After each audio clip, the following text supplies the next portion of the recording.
Then on to the big one, where we are now in London Velodrome. Yeah. Do you still have goosebumps when you walk in? Do you still have the big memories? You do. It doesn't hit you as much. I think when you arrive and you see it, I get that feeling then. And then when I come into the track centre, there's moments where, actually, do you know the place that, the toilets, down that ramp down towards the toilets? Yeah. I'll always remember going down there just before the Kieran final, for that final last wee before the big race.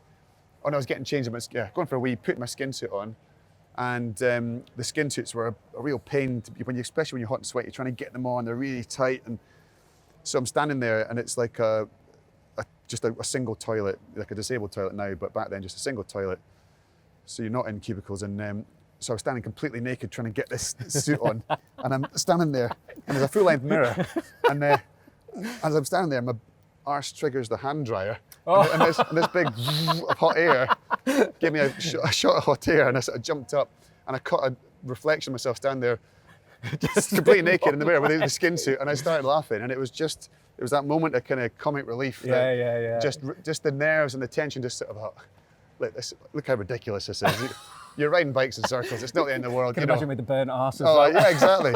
So it was enough to just diffuse the tension. And then 10 minutes later, I was Olympic champion in the Kieran. Jesus. So. Right, this is before the Olympics, yes. though, however. Flag bearer. Where was this at? Well, this was Deansgate in Manchester, the torch relay. And I was getting my little 200 metres of excitement, carrying the torch, passed it on to Jeff Cook, who was a former GB coach, sprint coach, multiple Masters, world champion, all-round good guy. And I'd nominated him for the torch relay. And he had a wonderful day, and it was just, I saw him maybe 2 years ago out in Greece, still riding his bike in his 80s. Still with his tan legs. I'm still super tanned. White teeth and tan. He was super cool. So he was just one of the most positive guys in the track centre, always encouraging the young riders. And great to see Jeff as well that day to enjoy that moment. I think after this, you turn into more of a household name. I think it's fair to say you definitely put track cycling on the map after Beijing. And you were the golden boy, the sticker boy almost. Did you get big hits of what you'd achieved before coming to London? And was this one of the moments where you were like, oh wow, I am? I think it was because I'd won 3 in Beijing, so that I think it was, whether I'd been there or not, it would have happened anyway, because cycling just had this massive influx of success in Britain and the interest and the support that went with it. But because I'd won the 3 in Beijing, I was the one who seemed to get more of the media attention. Yeah. So it was, it would have happened anyway without me, but being part of it was incredible to see the sport you love get the attention it deserves. But to be at the heart of it changed your life. So that was the biggest change in my life, was post Beijing. You couldn't go into a supermarket, you couldn't go, train station, airport, Did whatever. Did you find it hard? Really hard initially, yeah, because it was a complete, I'm not a particularly, I don't love being in the spotlight. Yeah.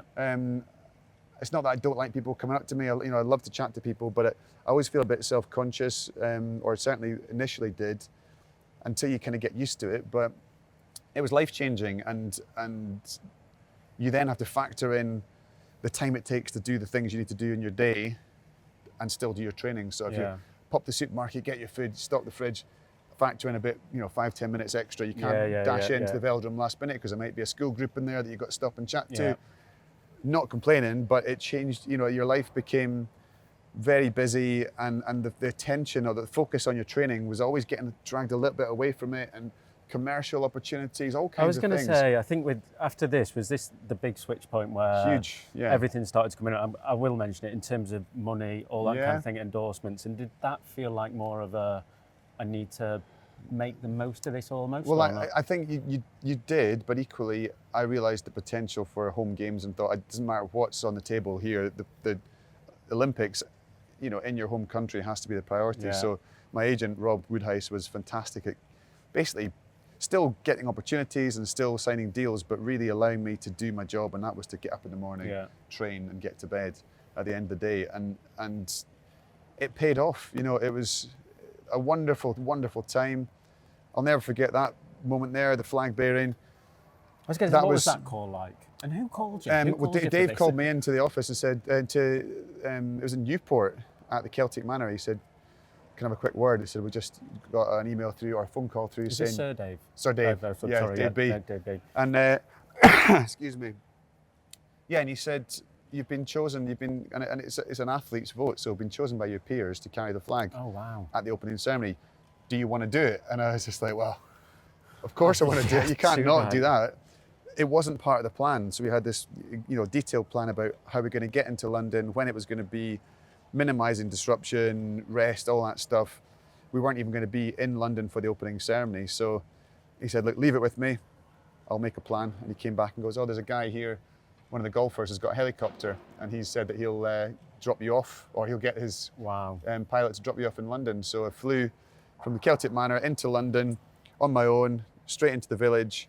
Normally you're with the whole team. It was quite eerie just going into this quiet, part of the village.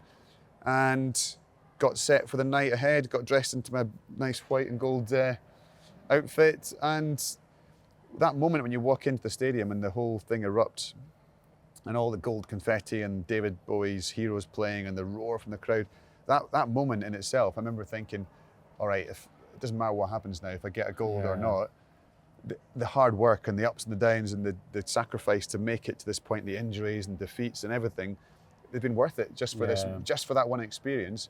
And it took the pressure off me. I felt like I've had my moment from the games. Wow, really? So if I can get another moment or two with the team sprint and the Kieran, then I can imagine bonus. from that as well, being voted by all your peers. By your peers, That's what would hit me. When you said it then, I was like, oh, that is... It's not a committee of, there's not a strategy. They're not doing it for any... There's no angle to it. It's just, who do you want? And, you've got the likes of Bradley Wiggins, Ben Ainsley, Mo Farah, Jess Ennis, Vicky Pendleton, some really huge names in there. So to be picked, as the one to carry the flag was... It was amazing. I was going to say, that must be, when you mention all those names then and how you look at the sport, you still yourself completely, you're still very humble. But just in front of the camera. Yeah. As soon as no, I'm a complete diva over there, Where's my coffee? It's just a character I play for the cameras. But do you put yourself alongside those people and recognise that? I think you're from the class of 2012, so I think anybody in the team from that era, when you see them, when you meet them and you've not seen them for a year or two, there's just this sort of unspoken bond that you have with people who are in that team who experienced that moment, because it's a once in a lifetime moment. Even if the games came back here in 20, 30 years, whatever, it's a different time, it's a different era. This was a snapshot of Britain at that time, and anybody lucky enough to represent the country during that time will tell you the same thing, that it was a unique moment, and therefore it's great to come back here, because you do have that, you do remember stuff. That's the original question about 10 minutes ago. Sorry. Sorry. Right, we'll get on to the bike racing and the medals. 'Cause obviously, another very successful Olympics for you. This one always strikes me, seeing this picture where, compare it to how you look there. Yeah, I haven't aged a day, have I? I mean, not a single day within it. But I think, you're crying there, and it's...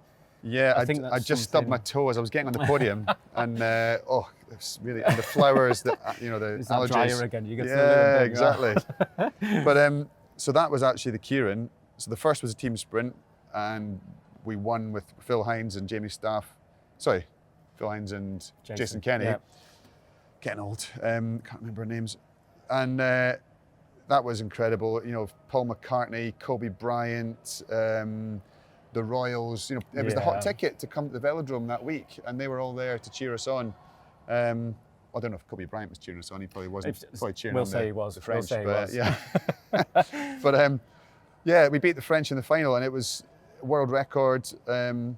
Just another magical moment, and to get that gold medal, and to know that you got one in the bag, and this is it. With the Kieran to go, the Kieran's always a bit of a lottery, and I'd only won 2 world titles in that 4-year cycle. So I had a crash in 2009, and I got beaten in 2011. I only won 2 world titles within that Olympics. In 4 years, though. It's crazy. Yeah.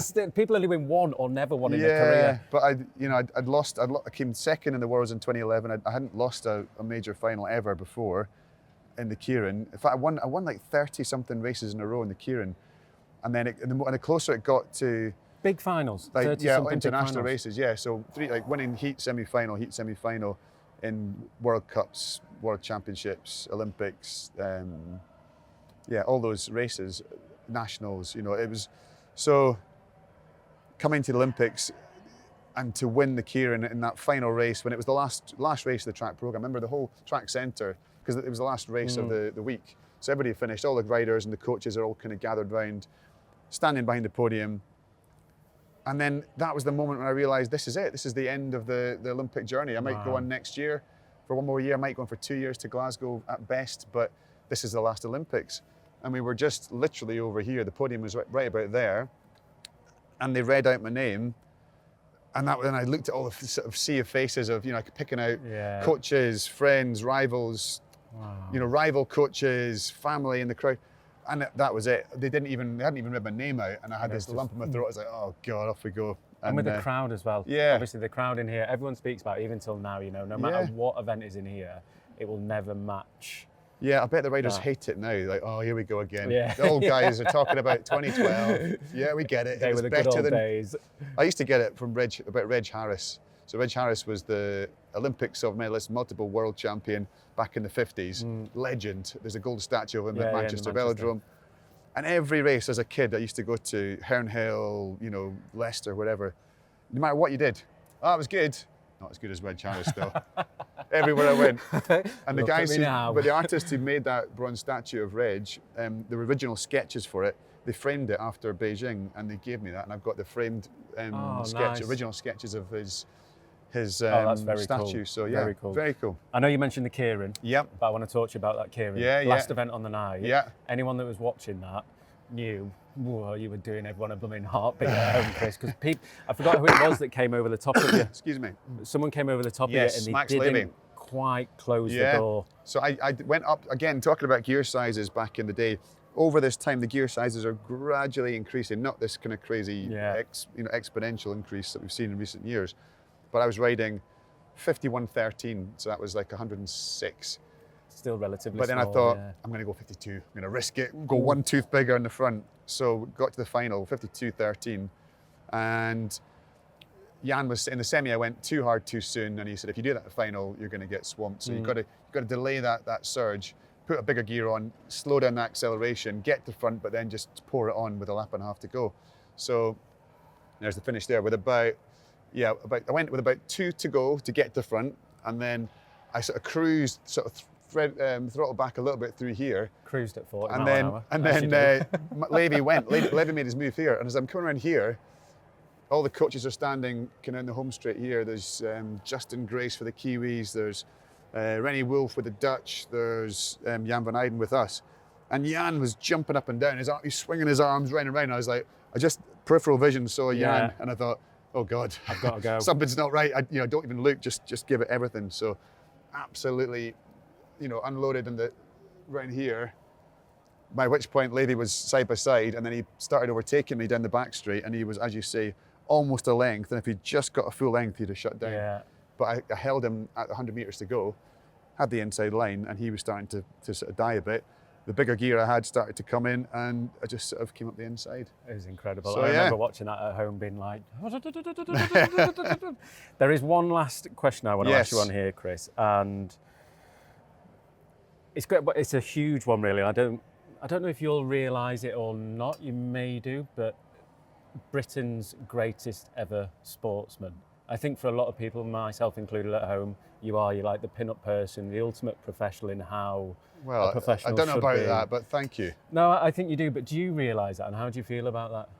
I don't think you can't compare yourself to your heroes that came before. So for me, someone like Graham O'Brien was my absolute hero, and on paper you can go, well, here's the number of medals, and you can compare stats, and that to me is a different thing to the greatest. So for me, the greatest in the sport, in sport in general, would be Steve Redgrave. 5 golds, 5 separate Olympics, and also because you can't compare yourself to your own heroes. Yeah. You can compare yourself to the people that you raced against at the time, and you can't compare yourself to those that came after you either. Of course, yeah. But it's to be even mentioned in the same sentence as these guys. I think you're at the top of the sentence. Well, you're very kind, but to my 10-year-old self, to be mentioned alongside Steve Redgrave or Daley Thompson or Seb Coe or the people who you they were gods when you were growing up. They weren't. It wasn't attainable. These were just a different breed of person. You know, they were born to be Olympic champions, and that's the message that I try and tell kids getting into the sport, that anybody can achieve great things. Anybody can, if you find your passion, if you stick with it, and if you really do commit. And you've got to still enjoy it and have fun. But if you give it your all and you take responsibility for every single thing you do, don't blame other people, don't blame other situations. Take responsibility and work your hardest in anything you do. You'll be amazed at where it can lead you. And it's, 10-year-old self to say that I would be ending up with more gold medals than Steve Redgrave. Mad. It is incredible. Thank you, mate. I appreciate this. And we can let you keep these if you want. Take them home. Brilliant. Thank you. So these were on your bedroom wall, were they? No, on the ceiling. Not all of them. On the ceiling. We'll cut that bit out.